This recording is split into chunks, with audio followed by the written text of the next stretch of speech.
एक और important question देखते हैं। 1 डिग्री आरओएच से 2 डिग्री आरओएच बनाना है हमको, यानी कि प्राथमिक एल्कोहल से द्वितीयक एल्कोहल बनाना है। देखिए कैसे बनाते हैं। एक एग्जांपल लेते हैं हम प्राथमिक एल्कोहल का, जिसमें हमारे पास द्वितीयक एल्कोहल मतलब होता है सेकेंडरी एल्कोहल, यानी कि हमें बनाना है CH3CH3CH3OH बनाना है।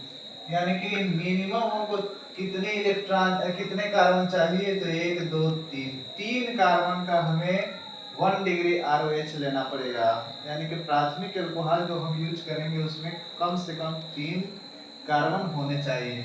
इसलिए हम 1 डिग्री आरओएच में लेते हैं CH3CH2CH2OH, जिसको हम कहते हैं 1 डिग्री आरओएच। 1 डिग्री आरओएच क्यों कह रहे हैं कि OH जिस कार्बन से जुड़ा है वो डायरेक्टली एक ही कार्बन से जुड़ा हुआ है, इसलिए इसको हम कह रहे हैं 1 डिग्री आरओएच। इसका रिएक्शन हम कराएंगे SOCl2 से। जब इसका रिएक्शन हम SOCl2 से कराते हैं तो हमें मालूम है डार्जन अभिक्रिया होती है। यहाँ पे डार्जन अभिक्रिया में क्या होता है, SO इस ऑक्सीजन के साथ SO2 बना लेता है, HCl के साथ HCl बना लेता है, यानी कि SO2 और HCl गैस बनकर उड़ जाते हैं और हमारे पास एक क्लोरीन बचता है जो CH3CH2CH2 के साथ जाकर के जुड़ जाता है, यानी कि हमें मिलता है हेलो एल्केन, यानी CH3CH2CH2Cl मिलता है। अब इसका हम रिएक्शन कराते हैं एल्कोहलिक KOH से।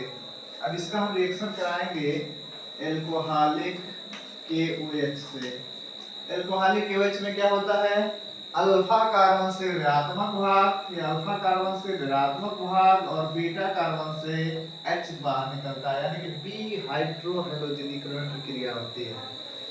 तो जो Cl है की के साथ KCl बना लेता है और जो H बाहर निकलता है बीटा कार्बन से वो OH के साथ H2O बना लेता है। तो हमें मिलता है CH3 सिंगल बॉन्ड CH, फिर से हो जाएगा डबल बॉन्ड CH2, यानी कि हमें मिल जाता है प्रोपीन मिलता है। अब इस प्रोपीन का रिएक्शन हम कराते हैं HBr से। HBr से जब होता है तो हम मार्कोनिकॉफ रूल का यूज करते हैं।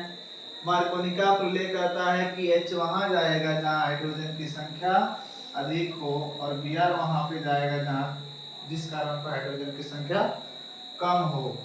तो इस टाइप से हमें मिलता है CH3CH और बीच में जुड़ जाता है Br सिंगल बॉन्ड CH3। अब क्या होता है, इसका रिएक्शन हम कराते हैं एक्वस KOH से और एक्वस KOH से रिएक्शन कराने पर KBr के साथ KBr बना लेता है और OH यहाँ पर आकर के जुड़ जाता है, यानी कि CH3CH3 और बीच में हो जाता है OH और इसको हम कहते हैं 2 डिग्री आरओएच या सेकेंडरी एल्कोहल। तो ऐसे हम 1 डिग्री आरओएच से 2 डिग्री आरओएच बना सकते हैं।